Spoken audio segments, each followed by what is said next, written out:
Silver wedding कहानी के अगले अंश में अब हम किशनदा के व्यक्तित्व के बारे में यशोधर पंत जो वर्णन करते हैं उसके बारे में पढ़ेंगे। किशनदा को यशोधर पंत ने घर और दफ्तर में अलग अलग रूपों में देखा था, लेकिन किशनदा की जो छवि उनके मन में बसी हुई है वह सुबह सैर को निकले किशनदा की है। कुर्ते पैजामे के ऊपर ऊनी गाउन पहने, सिर पर गोल विलायती टोपी और पाँव में देसी खड़ाऊं धारण किए हुए और हाथों में कुत्तों को भगाने के लिए एक छड़ी। बच्चों, किशनदा के इस व्यक्तित्व की छवि यशोधर पंत के मन मस्तिष्क में इस कदर छाई हुई है कि जब भी वो किशनदा का स्मरण करते हैं उन्हें किशनदा इसी रूप में दिखाई देते हैं।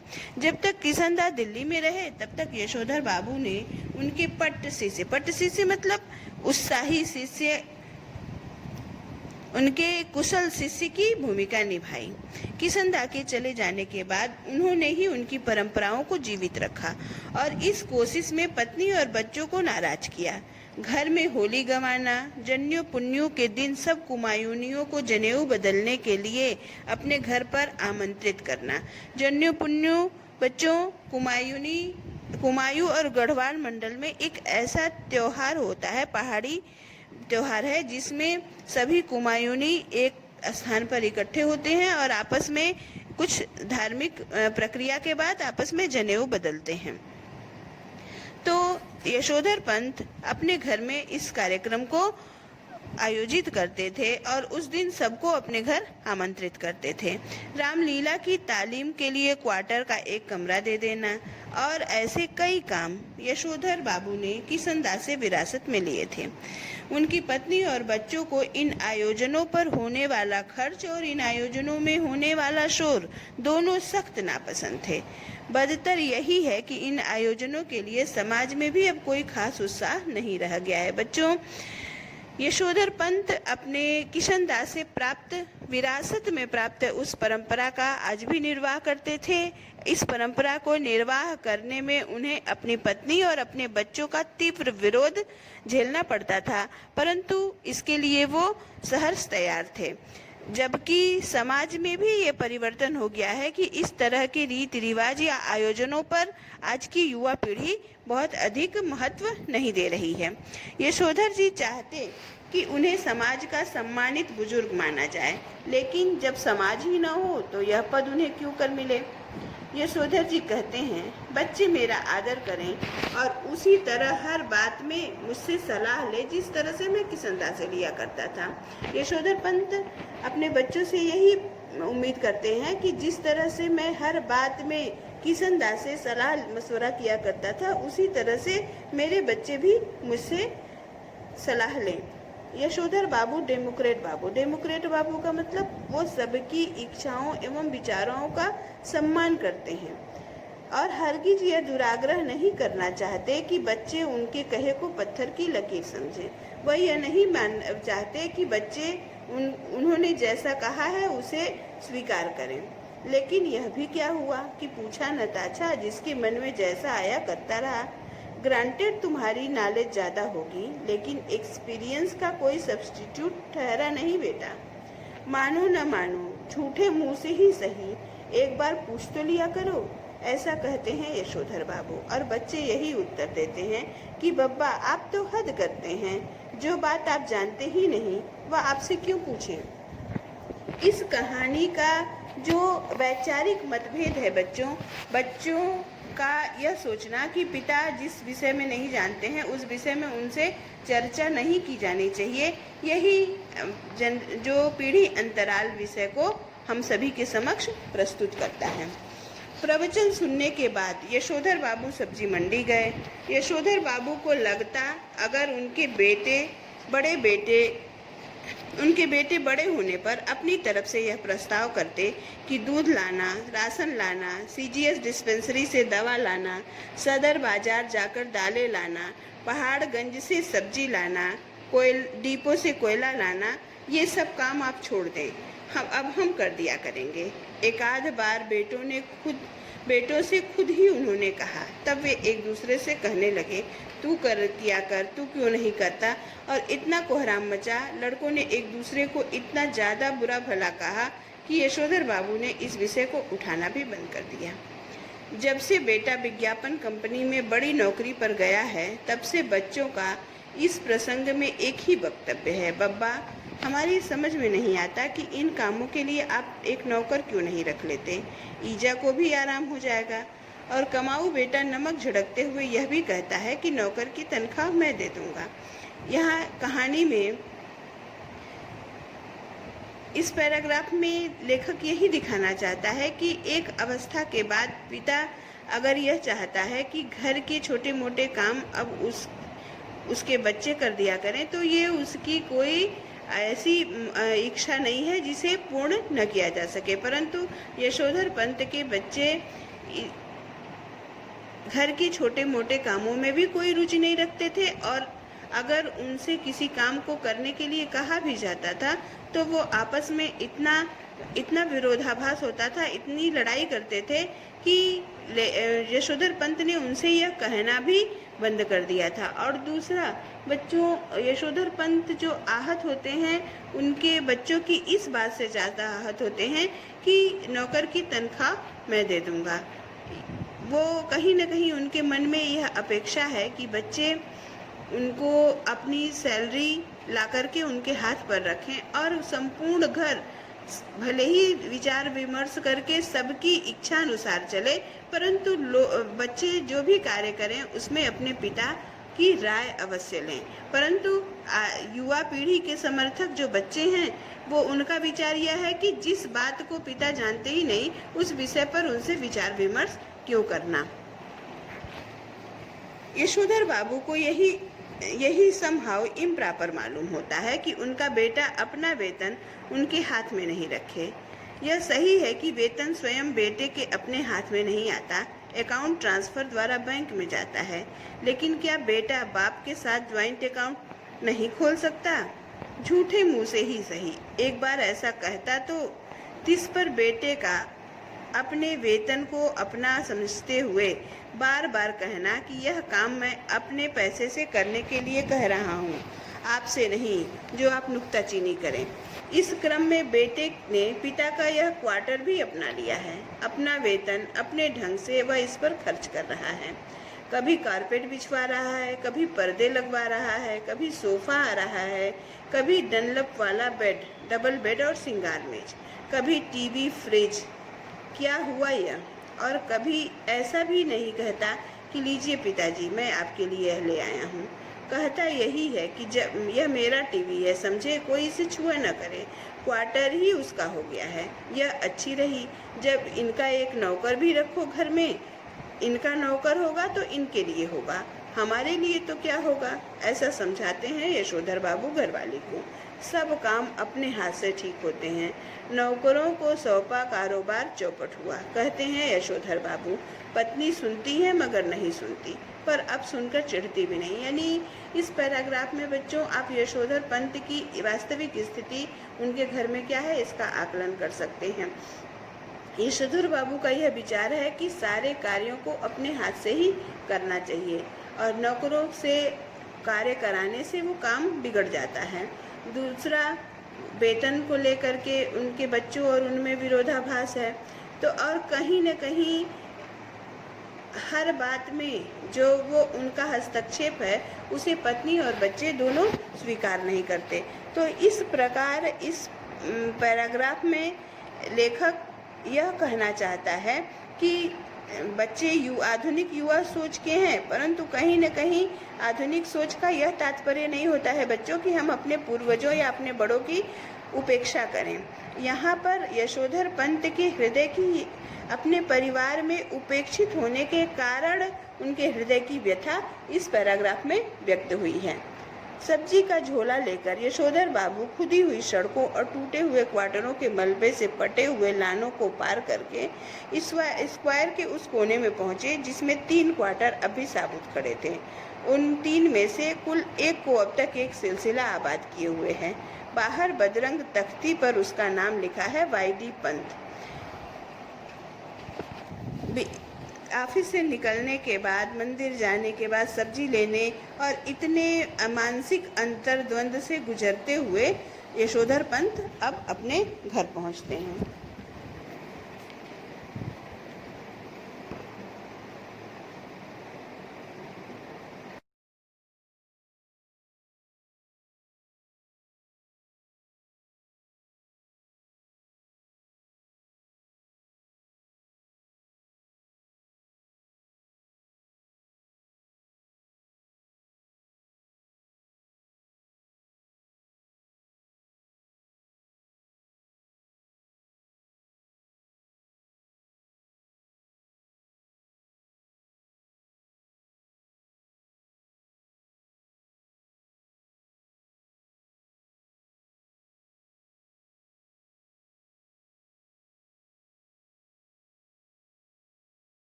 इस क्वार्टर के पास पहुंचकर आज वाईडी पंथ को पहले धोखा हुआ कि किसी गलत जगह आ गए हैं। क्वार्टर के बाहर एक कार थी, कुछ मोटरसाइकिल, बहुत से लोग विदा ले रहे थे। बाहर बरामदे में रंगीन कागज की झालरें और गुब्बारे लटके हुए थे और रंग बिरंगी रोशनियां जली हुई थी। फिर उन्हें अपना बड़ा बेटा भूषण पहचान में आया, जिससे कार में बैठा हुआ कोई साहब हाथ मिला रहा था और कह रहा था, give my warm regards to your father. Yashodhar Babu ठिठक गए। उन्होंने अपने से पूछा, क्यों आज ये मेरे क्वार्टर में यह क्या हो रहा है? जवाब में भी उन्होंने अपने को दिया, जो करते होंगे ये लौंडे मोंडे, इनकी माया इन ही जाने। अब बच्चों, यहीं पर कहानी का विरोधाभास प्रकट होता है कि घर में, परिवार में कोई उत्सव मनाया जा रहा है और जिसकी जानकारी यशोधर पंत को नहीं है। इस प्रकार यह अंश यह प्रदर्शित करता है कि यशोधर बाबू का उनके ही परिवार में बहुत ही उपेक्षित स्थान था, उनकी उपेक्षा हो रही थी। जब यशोधर बाबू का ध्यान इस ओर गया कि उनकी पत्नी और उनकी लड़की भी कुछ मेम साहबों को विदा करते हुए बरामदे में खड़ी है। लड़की जीन और बगैर बाह का टॉप पहने हैं। यशोधर बाबू उससे कई मर्तबा कह चुके हैं कि तुम्हारी यह पतलून और सैंडो बनने वाली ड्रेस मुझे तो समहाउ इम्प्रॉपर मालूम होती है, लेकिन वह भी जिद्दी ऐसी है कि इसे ही पहनती है। और पत्नी भी उसी की तरफदारी करती है और कहती है, सिर पर पल्लू वल्लू मैंने कर लिया बहुत तुम्हारे कहने पर, समझे? मेरी बेटी वही करेगी जो दुनिया कर रही है। पुत्री का पक्ष लेने वाले यह पत्नी इस समय होठों पर लाली और बालों पर खिजाब लगाए हुए थी, जबकि ये दोनों ही चीज़ें, आप कुछ भी कहिए, यशोधर बाबू को समहाउ इम्प्रॉपर ही मालूम होते थे। यानी घर के सामान्य बातों पर, जिसमें पत्नी और पुत्री की वेशभूषा, उनके रहन सहन में भी यशोधर बाबू का हस्तक्षेप अब स्वीकार नहीं किया जाता था। परिवार के सभी सदस्य अपनी इच्छानुसार कार्य करते थे। यशोधर बाबू की इच्छा की उनके लिए कोई अहमियत नहीं थी। आधुनिक किस्म के अजनबी लोगों की भीड़ देखकर यशोधर बाबू अंधेरे में ही दुबके रहे। उनके बच्चों को इसलिए शिकायत है कि बब्बा तो एलडीसी टाइप में ही मिक्स होते हैं। बच्चे यह शिकायत करते हैं कि निम्न मध्यम वर्गीय परिवार में ही यशोधर पंत मिक्स होते हैं। उच्च वर्ग या उच्च मध्यम वर्ग में वो अपने आप को असहज महसूस करते हैं। जब कार वाले लोग चले गए तब यशोधर बाबू ने अपने क्वार्टर में कदम रखने का साहस जुटाया। भीतर अभी पार्टी चल रही थी। उनके पुत्र पुत्रियों के कई मित्र और कुछ रिश्तेदार जमे हुए थे।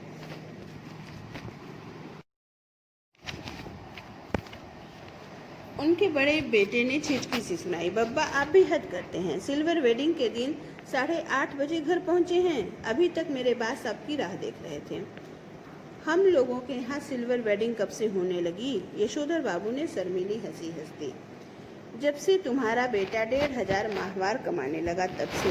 यह टिप्पणी थी चंद्रदत्त तिवारी की थी, जो इस साल SAS पास हुआ है और दूर के रिश्ते से यशोधर बाबू का भांजा लगता है।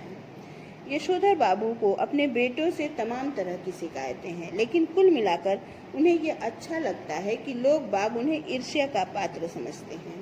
भले ही उन्हें भूषण का गैर सरकारी नौकरी करना समझ में नहीं आता हो, तथापि वह यह बखूबी जानते हैं, भली भांति, बखूबी का तात्पर्य बच्चों भली भांति, कि इतनी छोटी उम्र में 1,500 माहवार प्लस कन्वेंस अलाउंस एंड तुम्हारा अदर पर्क्स पा जाना कोई मामूली बात नहीं है। यहाँ इस पेज में बच्चों यशोधर पंत की यह धारणा प्रकट हुई है कि चाहे भले ही वह अपने पत्नी और अपने बच्चों से वैचारिक मतभेद रखते हों, उनके कार्यों को पसंद नहीं करते हों, परंतु समाज में उनके बच्चे विकसित या अच्छे श्रेणी में गिने जाते हैं और इसका उन्हें गर्व है। समाज के लोग उनके बच्चों के कारण यशोधर पंत से ईर्ष्या का भाव रखते हैं। यह सोच करके यशोधर पंत को अपने बच्चों पर एक तरह का गर्व का अनुभव होता है।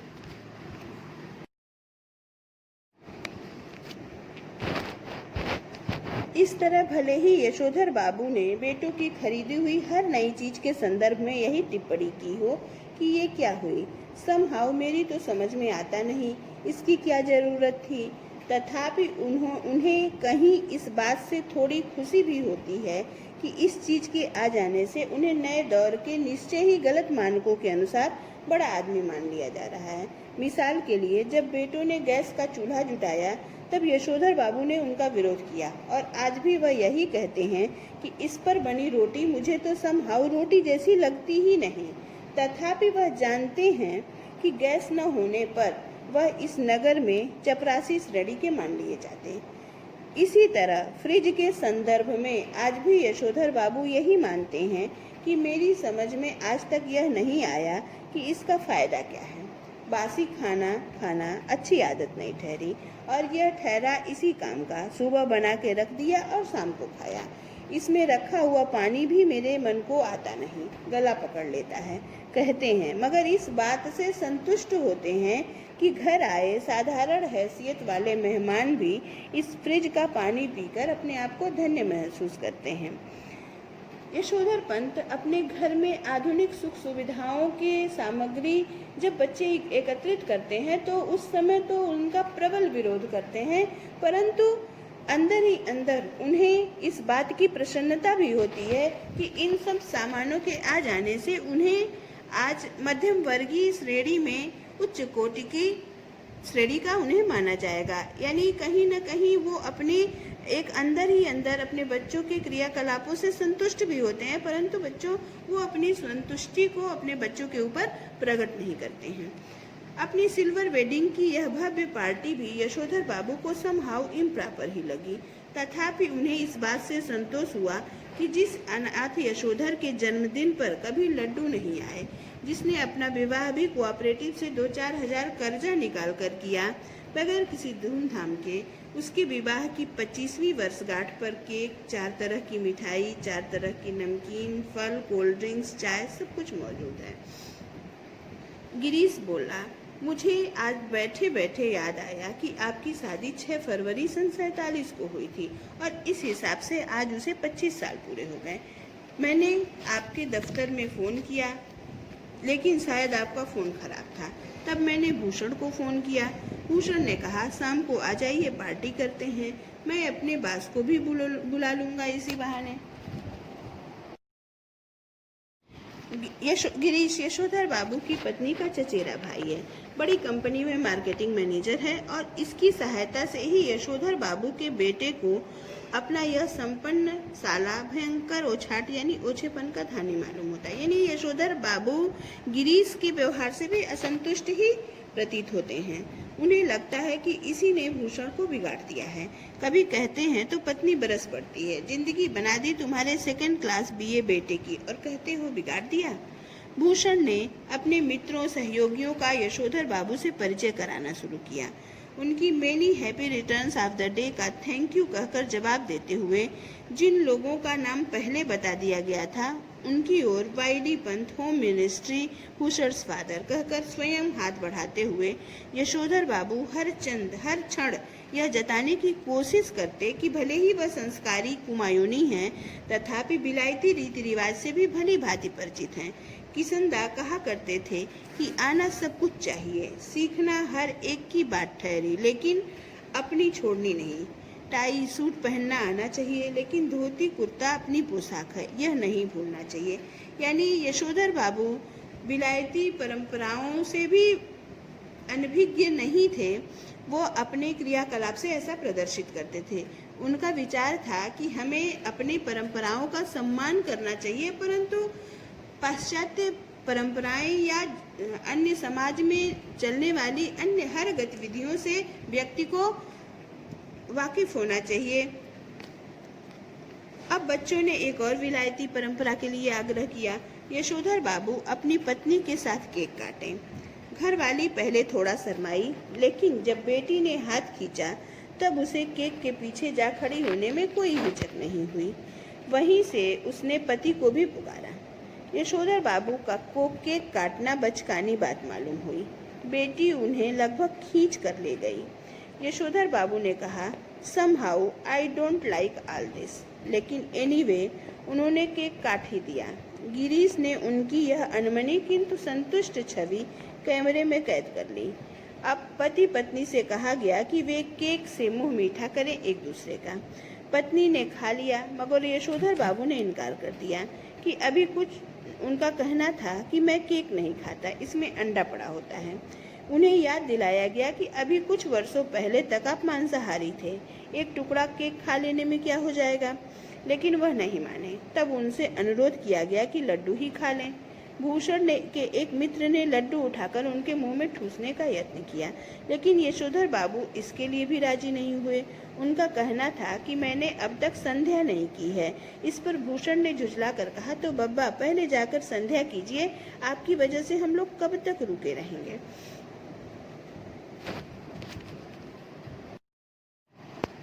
नहीं नहीं, आप सब लोग खाइए। यशोधर बाबू ने बच्चों के दोस्तों से कहा, please go ahead, no formality. Yashodhar Babu ने आज पूजा में कुछ ज्यादा ही देर लगाई, इतनी देर कि ज्यादातर मेहमान उठकर चले जाएं। बच्चों, यशोधर पंत के इस व्यवहार से यह प्रदर्शित होता है कि वह एक प्रकार से एक जिद्दी या अड़ियल व्यक्तित्व था उनका। वो अपने ही विचारों को सर्वोपरि मानते थे, दूसरे के भावनाओं से उनको बहुत ज़्यादा कुछ लेना देना नहीं था। उनकी पत्नी, उनके बच्चे बारी बारी से आकर झांकते रहे और कहते रहे, जल्दी कीजिए, मेहमान लोग जा रहे हैं। शाम की 15 मिनट की पूजा को लगभग 25 मिनट तक खींच लेने के बाद भी जब बैठक से मेहमानों की आवाज़ें आती सुनाई दी, तब यशोधर बाबू पद्मासन साधकर ध्यान लगाने बैठ गए। वह चाहते थे कि उन्हें प्रकाश का नीला बिंदु दिखाई दे, मगर उन्हें किसनदा दिखाई दे रहे थे। यशोधर बाबू किसनदा से पूछ रहे थे कि जो हुआ होगा से आप कैसे मर गए। किसनदा कह रहे थे, भाऊ, सभी जन इसी जो हुआ होगा से मरते हैं। गृहस्थ हो, ब्रह्मचारी हो, अमीर हो, गरीब हो, मरते जो हुआ होगा से ही हैं। हाँ, शुरू और आखिर में सब अकेले ही होते हैं। अपना कोई नहीं ठहरा दुनिया में, बस अपना नियम अपना हुआ।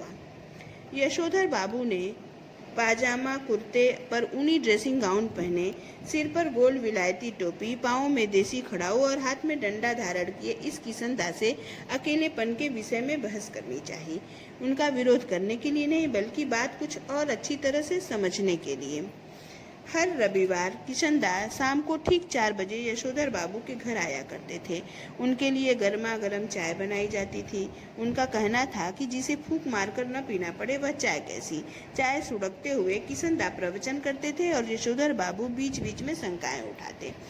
बच्चों, इस पूरे चैप्टर को पढ़ने के बाद ऐसा अभ्यास प्रतीत होता है कि यशोधर पंत किशनदा के व्यक्तित्व से इतने ज़्यादा प्रभावित थे कि वह उनके ही विचारों को अपने तथा अपने जीवन में इतना अधिक प्रभावी बना लिए थे कि वो और अपने बच्चों पर और अपने व्यक्तित्व पर उन विचारों को थोपना चाहते थे। जो हुआ होगा अर्थात पता नहीं क्या हुआ होगा। और इसका तात्पर्य कि जो अकेले लोग होते हैं, जिनका परिवार नहीं होता है, उनको लास्ट में उनकी मृत्यु पता नहीं किस बीमारी से हो जाती, जिसका किसी को पता भी नहीं होता है। लेकिन यशोधर पंत का विचार यह था कि अकेलापन होने के कारण यशोधर पंत किशनदा की मृत्यु हुई। जबकि जब वो ध्यान लगाने बैठते हैं तो किशनदा उनसे कहते हैं कि जो हुआ होगा से सभी, यानी जिसका परिवार भी है, एक समय हो जाने के बाद परिवार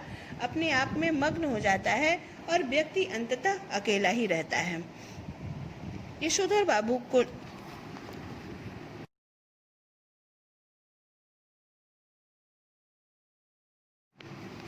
यशोधर बाबू को लगता है कि किसंदा आज भी मेरा मार्गदर्शन कर सकेंगे और बता सकेंगे कि मेरे बीवी बच्चे जो भी कुछ भी कर रहे हैं उसके विषय में मेरा रवैया क्या होना चाहिए। लेकिन किसंदा तो वही अकेलेपन का खटरा गलापने पर मादा मालूम होते हैं। कैसी बीवी, कहाँ के बच्चे, यह सब माया ठहरी। और यह जो भूषण आज इतना उछल रहा है वह भी किसी न किसी दिन इतना ही अकेला और असहाय अनुभव करेगा जितना आज तू कर रहा है। बच्चों, जीवन का यही यथार्थ है। एक अवस्था के बाद व्यक्ति नितांत अकेला होता है, असहाय होता है। यशोधर बाबू बात आगे बढ़ाते, लेकिन उनकी घरवाली उन्हें झुड़कते हुए आ पहुंची कि क्या आज पूजा में ही बैठे रहोगे। यशोधर बाबू आसन से उठे और उन्होंने दबे हुए स्वर से पूछा, मेहमान गए? पत्नी ने बताया, कुछ गए कुछ हैं। उन्होंने जानना चाहा कि कौन कौन है। आश्वस्त होने पर सभी रिश्तेदार ही हैं। वह उसी लाल गमछे में बैठक में चले गए जिसे पहनकर वह संध्या करने बैठे थे। अब गमछा पहनने की आदत भी उन्हें किसंदा से विरासत में मिली थी और उनके बच्चे इसके सख्त खिलाफ हैं। बच्चों, यशोधर बाबू की क्रिया कलाप से ऐसा प्रदर्शित होता था कि वह हर वो कार्य करते थे जिसे उनकी पत्नी और उन्हें उनके बच्चों को चिढ़ थी। Everybody party, everybody gone, party over? Yashodhar Babu ने मुस्कुराकर अपनी बेटी से पूछा। अब गोया गमछा पहने रहा जा सकता है। उनकी बेटी झल्लाई, लोग चले गए इसका मतलब यह थोड़ी है कि आप गमछा पहनकर बैठक में आ जाएं। बब्बा, यू आर द लिमिट। बेटी, हमें जिसमें सज आएगी वही करेंगे न। सज मतलब जिसमें मुझे सहजता लगेगी। तुम्हारी तरह जीन पहनकर हमें तो सज आती नहीं। यशोधर बाबू की दृष्टि मेज पर रखे कुछ पैकेटों पर पड़ी। बोले, यह कौन भूले जा रहा है? भूषण बोला, आपके लिए प्रेजेंट है, खोलिए ना। इस उम्र में क्या होगा प्रेजेंट वर्जेंट, तुम ही खोलो, तुम ही इस्तेमाल करो, कहकर शर्मीली हंसी हंसे। यह बात यह प्रदर्शित करती है कि वो अपने बच्चों के क्रियाकलाप से कहीं न कहीं मन ही मन खुश होते हैं, परंतु वो अपनी इस खुशी को बच्चों के समक्ष प्रदर्शित करना नहीं चाहते हैं। सबसे बड़ा पैकेट उठाकर उसे खोलते हुए भूषण बोला, इसे तो ले लीजिए, ये मैं आपके लिए लाया हूँ, ऊनी ड्रेसिंग गाउन। आप सवेरे जब दूध लेने जाते हैं बब्बा, फटा पुलोवर पहनकर चले जाते हैं जो बहुत ही बुरा लगता है। आप इसे पहनकर जाया करिए।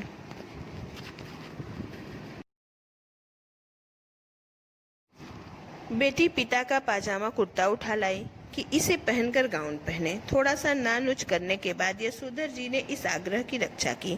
गाउन का सेस कसते हुए उन्होंने कहा, अच्छा तो यह ठहरा ड्रेसिंग गाउन, उन्होंने कहा और उनकी आंखों की कोर में एक जरा सी नमी चमक आई, यानी वो भावुक हो उठे।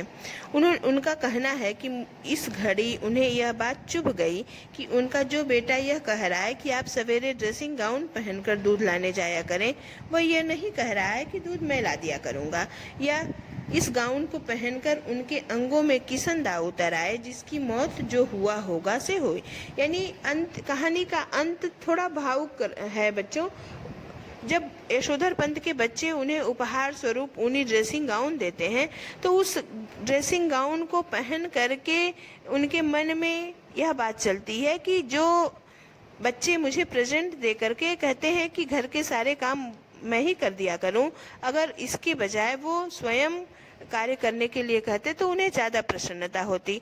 दूसरा, उनके भावुक होने का एक और कारण है कि वो किशनदा की जिस छवि को अपने मानस पटल पर अंकित किए हुए हैं वह है ऊनी ड्रेसिंग गाउन पहने ही। और उस किशनदा की मृत्यु जो हुआ होगा, अर्थात पता नहीं क्या हुआ होगा, अर्थात अकेलेपन से हुई थी। और अब यशोधर पंत को उस वेशभूषा को धारण करने के बाद ऐसा प्रतीत होता है कि अब उनको भी अपने आगे के जीवन में एकांगी जीवन ही व्यतीत करना होगा। इसी के कारण उनकी आंखों में थोड़ी नमी आ गई।